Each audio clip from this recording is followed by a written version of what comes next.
माँ पराशक्ति का भक्ति योग पर उपदेश। नमस्ते दोस्तों। पृष्ठभूमि कहानी का चौथा हिस्सा। पिछले भागों में हमने देखा कि कैसे देवता भगवान विष्णु और लक्ष्मी सहित राक्षस तारक के संकट से निपटने के लिए माँ पराशक्ति की शरण में गए थे।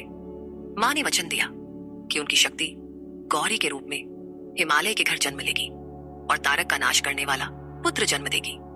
उसके बाद माँ ने आत्म साक्षात्कार, योग और मंत्र सिद्धि के गहन रहस्य खोले। पिछले भाग में उन्होंने 6 चक्रों और कुंडलिनी जागरण का मार्ग बताया जो आपकी आत्मा को परम चेतना से जोड़ता है।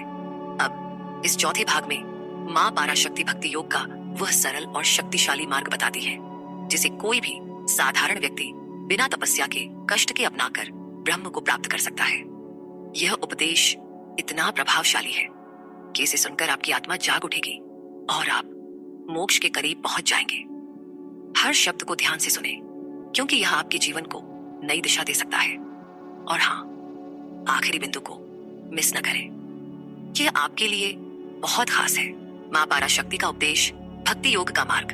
1, हिमालय का सवाल। हिमालय ने माँ से विनम्रता से पूछा, हे माँ, मुझे वह भक्ति योग बताई जिसके द्वारा साधारण लोग जिनमें वैराग्य नहीं है आसानी से ब्रह्म ज्ञान प्राप्त कर सके। यह सवाल कितना गहरा है। क्या आपने कभी सोचा कि बिना कठिन साधना या वैराग्य के भी आप परम सत्य को पा सकते हैं? माँ का जवाब आपके लिए एक सुनहरा अवसर है जिसे सुनकर आपका जीवन बदल सकता है। तो ध्यान से सुने और आखिरी बिंदु को मिस न करें क्योंकि वह आपके होश उड़ा देगा। 2-3 मार्गों का रहस्य। माँ ने कहा, हे पर्वतराज, मोक्ष के लिए 3 प्रसिद्ध मार्ग हैं, कर्म योग, ज्ञान योग और भक्ति योग। इनमें से भक्ति योग सबसे सरल है। इसे कोई भी आसानी से कर सकता है बिना शरीर को कष्ट दिए और मन को पूर्ण एकाग्रता के साथ। इसे समझिए, कर्म योग में कर्मों का फल त्यागना पड़ता है और ज्ञान योग में गहरे चिंतन की जरूरत होती है। लेकिन भक्ति योग इतना सरल है कि इसे कोई भी, चाहे वह साधारण गृहस्थ हो या सन्यासी, अपना सकता है। क्या आप तैयार हैं इस सरल मार्ग को जानने के लिए जो आपको परमात्मा के करीब ले जाएगा? 3 भक्ति के 3 प्रकार माँ ने बताया। भक्ति योग 3 प्रकार का होता है। जैसे गुण 3 है, तामसिक, राजसिक और सात्विक। तामसिक भक्ति। माँ ने कहा, जो व्यक्ति मुझे दूसरों को कष्ट देने के लिए पूजता है, जो घमंड, जलन और क्रोध से भरा होता है, उसकी भक्ति तामसिक है। उदाहरण के लिए, अगर कोई माँ की पूजा सिर्फ अपने शत्रु को नुकसान पहुंचाने के लिए करता है तो यह तामसिक भक्ति है। यह भक्ति सच्चे मार्ग से भटकाती है। राजसिक भक्ति। माँ ने कहा, जो व्यक्ति मेरी पूजा अपने कल्याण के लिए करता है, दूसरों को नुकसान नहीं पहुंचाना चाहता, लेकिन अपने लिए प्रसिद्धि, सुख या भौतिक साधन चाहता है, उसकी भक्ति राजसिक है। वह मुझे अपने से अलग मानता है और अज्ञानवश मेरी भक्ति करता है। इसे समझिए, अगर आप माँ से धन, नौकरी या सुख मांगते हैं लेकिन दूसरों का भला भी चाहते हैं तो यह राजसिक भक्ति है। यह भक्ति अच्छी है लेकिन यह आपको परम भक्ति तक नहीं ले जाती। सात्विक भक्ति। माँ ने कहा, जो व्यक्ति अपने पापों को शुद्ध करने के लिए मेरी पूजा करता है, अपने सभी कर्मों का फल मुझे अर्पित करता है और जानता है कि जीव और ईश्वर अलग है, उसकी भक्ति सात्विक है। वह यह भी मानता है कि यह कार्य वेदों में स्वीकृत है और उसे करना चाहिए। यह भक्ति खास है। यह आपके मन को शुद्ध करती है और आपको परम भक्ति के करीब ले जाती है। लेकिन सात्विक भक्ति भी पूर्ण नहीं है क्योंकि भक्त अभी भी माँ को अपने से अलग मानता है। तो असली भक्ति क्या है? चलो अगले बिंदु में जानते हैं और आखिरी बिंदु को मिस न करें क्योंकि वह आपके जीवन को बदल देगा। 4, परम भक्ति का रहस्य। माँ ने कहा, अब मैं तुम्हें परम भक्ति के बारे में बताती हूँ जो सबसे श्रेष्ठ है। यह वह बिंदु है जो आपकी आत्मा को झकझोर देगा। माँ ने बताया कि परम भक्ति वह है जिसमें भक्त मेरी महिमा का हमेशा गान करता है और मेरे नाम का जाप करता है। मेरा ध्यान तेल की धारा की तरह बिना रुके निरंतर करता है। सभी शुभ गुणों का आधार मुझ में देखता है। कर्मों के फल की कोई इच्छा नहीं रखता, न ही सामीप्य, मेरे पास रहना, साष्टी, मेरे समान शक्ति, सायुज्य, मुझ में लीन होना, या सालोक्य, मेरे लोक में रहना। जैसे मोक्ष की चाह रखता है, केवल मेरी सेवा करना चाहता है और सेव्य सेवक, मालिक और सेवक का भाव नहीं छोड़ता। मुझ में सदा सावधान रहकर परम प्रेम के साथ ध्यान करता है। खुद को मुझसे अलग नहीं मानता, बल्कि सोचता है मैं ही भगवती हूँ। सभी जीवों को मेरे रूप में देखता है और मुझसे उतना ही प्रेम करता है जितना खुद से। सभी जीवों में एक ही चैतन्य देखता है और कोई भेदभाव नहीं करता। चांडालों सहित सभी जीवों को प्रणाम करता है और उनकी पूजा करता है। मेरे स्थान, मेरे भक्तों, मेरे शास्त्रों और मेरे मंत्रों को देखकर या सुनकर प्रेम से भर जाता है। मेरे प्रति प्रेम में रोमांचित हो जाता है।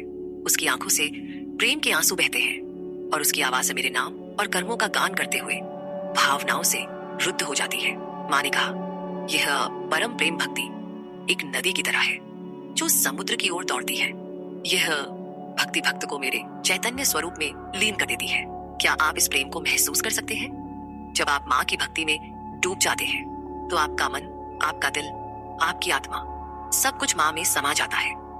यह वह अवस्था है जहाँ कोई भेदभाव नहीं, कोई इच्छा नहीं, केवल माँ का प्रेम है। क्या आप इस प्रेम को अपने जीवन में लाना चाहेंगे? आखिरी बिंदु को मिस न करें, क्योंकि वह आपके लिए सबसे खास है। पांचवी भक्ति की तीव्रता और भक्त का स्वरूप। माँ ने कहा, जो भक्त मुझे विश्व की माता और सभी कारणों की जननी मानकर तीव्र प्रेम से मेरी पूजा करता है, वह परम भक्ति का अधिकारी है। वह मेरे नित्य और विशेष कर्मों को करता है, जैसे मेरे व्रत और यज्ञ, बिना धन के प्रति कंजूसी दिखाए, मेरे उत्सवों में शामिल होने की लालसा रखता है और मेरे तीर्थ स्थानों पर जाना चाहता है। मेरा नाम जोर जोर से गाता है और मेरे प्रेम में नाचता है, जैसे मेरे प्रेम का नशा उसे चढ़ गया हो। अहंकार और देह का भाव छोड़ देता है, यह मानकर कि यह शरीर उसका नहीं है। प्रारब्ध कर्मों को स्वीकार करता है और शरीर या आत्मा की रक्षा के लिए व्याकुल नहीं होता। माँ ने कहा, ऐसी परम भक्ति से भक्त का मन मेरे चैतन्य स्वरूप में लीन हो जाता है। यह सुनकर क्या आपका मन नहीं झूम रहा? कल्पना करें एक ऐसी अवस्था जहां आप माँ के प्रेम में पूरी तरह डूब जाएं, जहां ना कोई चिंता हो, ना कोई डर, केवल माँ का प्रेम और शांति। यह वह मार्ग है जो आपको मणिद्वीप तक ले जा सकता है। आगे सुने, क्योंकि अगला बिंदु और भी गहरा है और आखिरी बिंदु आपके होश उड़ा देगा। छठा, परम भक्ति और मणिद्वीप। माँ ने कहा, जो भक्त परम भक्ति से मुझ में लीन हो जाता है वह तुरंत मेरे चैतन्य स्वरूप में विलीन हो जाता है। ऋषि इसे भक्ति और वैराग्य की अंतिम सीमा कहते हैं, जिसे ज्ञान कहते हैं। जब यह ज्ञान प्राप्त होता है, भक्ति और वैराग्य अपने उद्देश्य को पूरा करते हैं। ऐसा भक्त मणिद्वीप जाता है जहां वह प्रारब्ध कर्मों के कारण अहंकार से मुक्त रहता है, भले ही वह भक्ति में अपना जीवन समर्पित कर चुका हो। मणिद्वीप में वह सभी सुखों का आनंद लेता है, भले ही वह अनिच्छा से हो, और अंत में मेरे चैतन्य का ज्ञान प्राप्त करता है। इस ज्ञान के साथ वह सदा के लिए अंतिम मुक्ति प्राप्त करता है, क्योंकि बिना इस ज्ञान के मुक्ति संभव नहीं है। माँ ने कहा, जो व्यक्ति अपने हृदय में प्रत्यक्ष आत्मा का यह ज्ञान प्राप्त करता है वह परम ब्रह्म को जान लेता है। जब उसका प्राण शरीर छोड़ता है उसे पुनर्जन्म नहीं होता। श्रुति कहती है, जो ब्रह्म को जानता है वह ब्रह्म बन जाता है। जैसे कंठ में सोने का हार चामीकर पहनने पर अज्ञान मिटता है, वैसे ही इस ज्ञान से अज्ञान नष्ट होता है। क्या आप इस मुक्ति को नहीं चाहेंगे? यह वह मार्ग है जो आपको माँ के चरणों तक ले जाता है, जहां आप परम सत्य को अनुभव करते हैं। लेकिन रुकिए, आखिरी बिंदु अब भी बाकी है और वह आपके लिए सबसे बड़ा रहस्य खोलेगा। सातवीं, परम चेतना और मुक्ति का मार्ग। माँ ने कहा, मेरी चेतना घड़े जैसे प्रत्यक्ष वस्तुओं और माया जैसी अप्रत्यक्ष वस्तुओं से अलग है।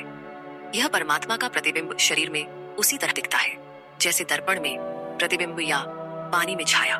पितृलोक में भी यह परमात्मा दिखाई देता है, जैसे छाया और प्रकाश अलग होते हैं। मणिद्वीप में एकत्व का ज्ञान जागता है, जहाँ कोई द्वैत नहीं रहता। जो व्यक्ति इस ज्ञान को प्राप्त किए बिना शरीर छोड़ता है वह एक कल्प तक ब्रह्मलोक में रहता है। फिर वह एक शुद्ध और समृद्ध परिवार में जन्म लेता है और योग का अभ्यास करके मेरी चेतना को प्राप्त करता है। माँ ने कहा, यह ज्ञान कई जन्मों के बाद मिलता है, एक जन्म में नहीं। इसलिए हर व्यक्ति को इस ज्ञान को प्राप्त करने की पूरी कोशिश करनी चाहिए। क्या आपने कभी सोचा कि यह मानव जन्म कितना दुर्लभ है और इस जन्म में अगर आप इस ज्ञान को नहीं पाते तो यह कितना बड़ा नुकसान है। माँ हमें सिखा रही है कि यह अवसर बार बार नहीं मिलता, तो इस मार्ग पर चलें और आखिरी बिंदु को मिस न करें, क्योंकि वह आपके जीवन को पूरी तरह बदल देगा। आठवां, मानव जन्म की दुर्लभता और ज्ञान की महत्ता। माँ ने कहा, यह मानव जन्म बहुत दुर्लभ है। इसमें भी ब्राह्मण कुल में जन्म लेना और भी दुर्लभ है। ब्राह्मणों में वेदों का ज्ञान और चेतना का बोध अत्यंत दुर्लभ है। 6 गुणों जैसे संयम, शांति आदि को प्राप्त करना, योग में सफलता और शुद्ध गुरु का मिलना बहुत कठिन है। इंद्रियों की परिपक्वता, वैदिक संस्कारों से शरीर की शुद्धि और मोक्ष की इच्छा कई जन्मों के पुण्य से मिलती है। जो व्यक्ति इन सबको पाकर भी इस ज्ञान को प्राप्त करने की कोशिश नहीं करता, उसका जन्म व्यर्थ है। इसलिए हर व्यक्ति को इस ज्ञान के लिए अपनी पूरी शक्ति लगानी चाहिए, क्योंकि हर पल यह अश्वमेध यज्ञ के फल के समान है। माँ ने कहा, जैसे दूध में घी छिपा होता है, वैसे ही हर शरीर में विज्ञान ब्रह्म छिपा है। मन को मथानी बनाकर निरंतर मंथन करो, धीरे धीरे ब्रह्म का ज्ञान प्राप्त होगा। यह सुनकर क्या आपका मन नहीं जाग रहा? आपके भीतर वह दिव्य शक्ति छिपी है जो आपको परम सुख दे सकती है, लेकिन इसे पाने के लिए आपको माँ के इस मार्ग पर चलना होगा। और हाँ, आखिरी बिंदु को मिस न करें, क्योंकि वह आपके लिए सबसे बड़ा रहस्य खोलेगा। 9वीं भक्ति योग के व्यावहारिक उपाय। दोस्तों, माँ पराशक्ति का यह उपदेश हमें सिखाता है कि भक्ति योग के द्वारा हम अपनी आत्मा को परम शांति और ब्रह्म से जोड़ सकते हैं। आइए कुछ व्यावहारिक और सरल उपाय जानते हैं जो आपको इस मार्ग पर ले जा सकते हैं। माँ का नाम जाप, रोज ह्रीम मंत्र का 108 बार जाप करें। यह माँ का बीज मंत्र है जो आपके मन को शुद्ध करता है। उदाहरण, शांत जगह पर बैठकर माला के साथ मंत्र जाप करें। माँ की महिमा का गान, माँ के भजन गाएं, जैसे दुर्गा चालीसा या देवी भागवतम के श्लोक। ये आपके मन को माँ के प्रेम में डुबो देगा। उदाहरण, रोज सुबह 10 मिनट भजन गाएं, माँ के स्थान का दर्शन, माँ के मंदिर जाएं, जैसे वैष्णो देवी, कामाख्या या कालिका मंदिर। ये आपके हृदय को प्रेम से भर देगा। उदाहरण, महीने में 1 बार किसी तीर्थ स्थल पर जाएं। सेवे सेवक भाव, माँ को अपनी माता मानकर उनकी सेवा करें। हर जीव में माँ को देखें और सभी की मदद करें। उदाहरण, किसी गरीब को भोजन दान करें। यह माँ की पूजा है। गुरु की शरण, एक सच्चे गुरु से भक्ति योग की दीक्षा लें। वे आपको सही मार्ग दिखाएंगे। उदाहरण, किसी अनुभव गुरु से संपर्क करें और उनकी सलाह लें। इन उपायों को अपनाकर आप माँ के प्रेम में डूब सकते हैं और परम भक्ति को प्राप्त कर सकते हैं। यह वह मार्ग है जो आपको मणिद्वीप और मोक्ष तक ले जाएगा। लेकिन रुकिए, आखिरी बिंदु अभी बाकी है और वह आपके लिए सबसे बड़ा रहस्य खोलेगा। सवानिष्कर्ष और रहस्यमयी अंतिम बिंदु। दोस्तों, माँ पराशक्ति का यह उपदेश हमें सिखाता है कि भक्ति योग वह सरल और शक्तिशाली मार्ग है जो हमें परम सत्य और मोक्ष तक ले जा सकता है। क्या आपने कभी सोचा कि आपके भीतर वह प्रेम है जो आपको माँ के चरणों तक पहुंचा सकता है? यह उपदेश आपके जीवन को एक नई दिशा दे सकता है।